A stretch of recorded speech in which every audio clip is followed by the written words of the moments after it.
Ya, sahabat excellent, ternyata tidak semua orang tahu bahwa pentingnya kecerdasan emosional. Dan untuk kali ini, saya akan terus mengajak Anda lebih dekat dengan sosok Anthony Diomartin untuk juga mengenal lebih dekat apa sih emotional inspiration itu tersebut. Nah, Pak Anthony masih bersama saya. Pak Anthony, kalau misalkan tadi Pak Anthony sudah menyampaikan kepada sahabat excellent ya, dengan lebih luas lagi bahwa apa yang telah Anda capai begitu, dan juga tentang latar belakang Pak Anthony yang sudah begitu expert sebagai seorang psikolog juga sebetulnya. Nah, berikutnya Pak Anthony, seberapa manfaat ini bisa diterapkan di masyarakat Pak Anthony mengenai emotional management ini? Sahabat excellence, seringkali kita berpikir bahwa EQ itu mungkin sesuatu konsep yang terlalu abstrak. Tapi kalau kita lihat dalam kehidupan kita sehari-hari, bahkan saya pernah punya satu pengalaman di mana pernah merekrut seorang cewek lulus dari universitas yang begitu terkenal dengan IP 3,97. Tapi ketika bekerja di perusahaan, apa yang terjadi? Ternyata berhubungan dengan teman-teman ternyata tidak bisa klop.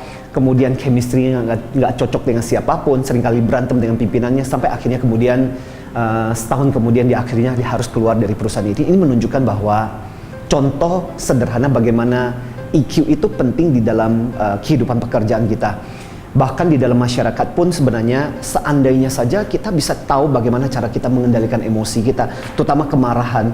Mungkin banyak hal yang tidak perlu kita selesaikan dengan cara harus dengan baku hantam, dengan emosi yang tinggi. Jadi segala sesuatu sebenarnya bisa kita selesaikan mungkin dengan cara-cara yang lebih diplomatis. Cuma masalahnya ketika kalau emosi kita yang sudah berbicara, makanya kita selalu mengatakan di dalam pembelajaran EQ itu ada istilah yang namanya HALT. Hungry, angry, lonely, sama tired. Jadi kalau kita dalam kondisi lapar, dalam kondisi capek, dalam kondisi letih, dan kondisi nggak nyaman, itu membuat kita lebih cenderung rentan secara emosi. Nah, EQ mengatur, membantu kita untuk mengendalikan emosi kita menjadi lebih cerdas sebenarnya. Oke, ini sahabat excellent, kita juga ingin tahu mungkin ya lebih dekat. Kalau kita berbicara mengenai emosi, orang seringkali mengaitkannya dengan marah, begitu Pak Anthony. Apakah memang emosi sama dengan marah?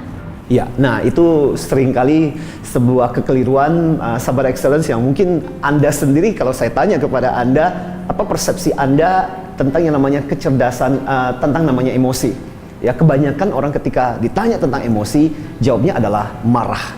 Bahkan kadang-kadang kehidupan kita sehari-hari, biasanya kita memutarbalikkan. Lu jangan ganggu gue ya, gue lagi marah nih, lagi emosi nih. Seolah-olah emosi itu identik dengan marah. Padahal cinta juga emosi, galau juga emosi. Itu adalah bagian dari kehidupan kita sehari-hari. Nah, intinya adalah sebenarnya emosi membuat hidup kita menjadi lebih kaya, lebih berwarna gitu. Asal kita bisa menatanya dengan lebih baik sebenarnya. Menatanya dengan lebih baik. Ya. Tapi memang kalau kita tidak tahu toolsnya, saya kok kurang yakin ya Pak Anthony bahwa kita bisa menata emosi dengan baik gitu. Artinya kita memang perlu banyak lebih tahu tentang bagaimana menata emosi itu sendiri. Apa toolsnya Pak Anthony? Saya merasa bahwa salah satu tools paling penting untuk sahabat excellence, bagaimana cara kita bisa mengatur emosi kita menjadi lebih baik sih. Saya memberikan ide yang saya selalu singkat dengan kata hati. Ya, sama seperti emosi, kita bicara tentang hati, mengatur emosi pun ingat dengan kata hati. Hati bicara mengenai seperti tadi saya katakan, hati-hati waktu kita mengalami HALT, HALT. Waktu kita hungry, lapar, waktu kita angry, marah, waktu ketika kita lonely, waktu kita kesepian, nggak ada yang bisa sharing, dan waktu ketika kita tired. Hati-hati dengan situasi itu. Kemudian saya selalu mengatakan, awas kalau kita mengalami yang namanya pembajakan emosi. Apa itu pembajakan emosi? Pembajakan emosi itu terjadi pada saat ketika emosi kita terbajak. Jadi kita udah sempat memikirkan lagi, yang terjadi adalah emosi kita yang jalan. Kemudian T, tabungan emosi kita dengan orang-orang penting di sekitar kita. Karena seringkali sahabat excellence, bahkan dengan orang yang penting, signifikan dalam kehidupan kita, tabungan emosi kita rendah. Akhirnya ketika kita kehilangan orang itu, apa yang kita rasakan? Kita menyesal, dulu kenapa saya tidak pernah mengatakan saya sayang dengan dia, kenapa saya tidak mengatakan cinta dengan dia. Tapi sudah terlambat, orang itu mungkin sudah berlalu dari kehidupan kita. Maka tabungan emosi itu penting. Dan terakhir adalah I, ingat vibrasi emosi kita. Vibrasi emosi itu apa sih? Getaran emosi kita.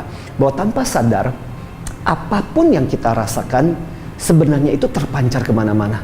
Kita tidak pernah sadar bahwa setiap kali kita merasakan emosi, marah, benci, sebel, jengkel, itu terbawa kemana-mana. Bahkan saya punya seorang peserta yang cerita ketika dia pulang dan kondisi marah, dia karena pelihara kucing-kucing di rumah, jadi kucing-kucingnya berlarian, nggak mendekat.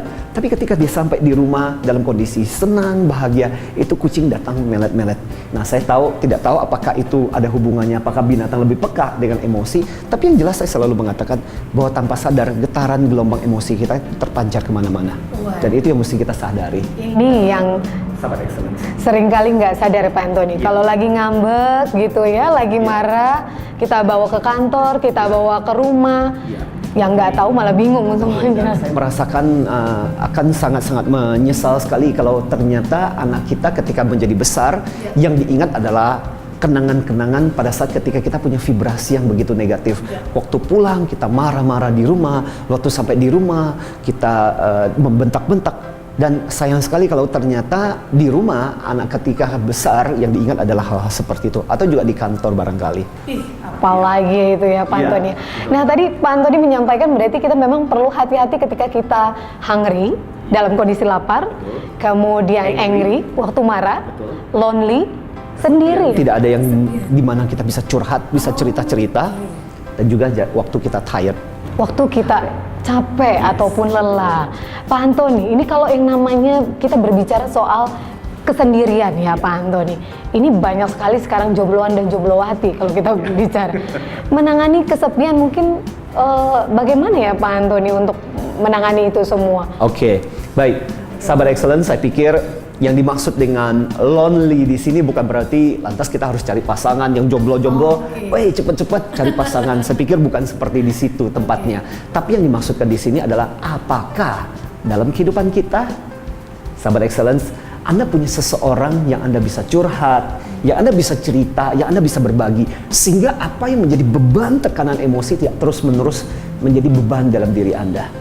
Nah, itu bagian yang kemudian inti dari pembelajaran bahwa kesepian itu yang dimaksudkan adalah apakah kita punya seseorang yang kita bisa ajak untuk curhat dan berbagi sebenarnya. Oke, jadi nggak masalah juga kali kalau belum punya pasangan ya. Yang penting ada teman berbagi, teman bercerita, bercengkrama, itu yang cukup penting. Ini menandakan juga kali ya Pak Antoni, kita bergaul atau enggak kali ya.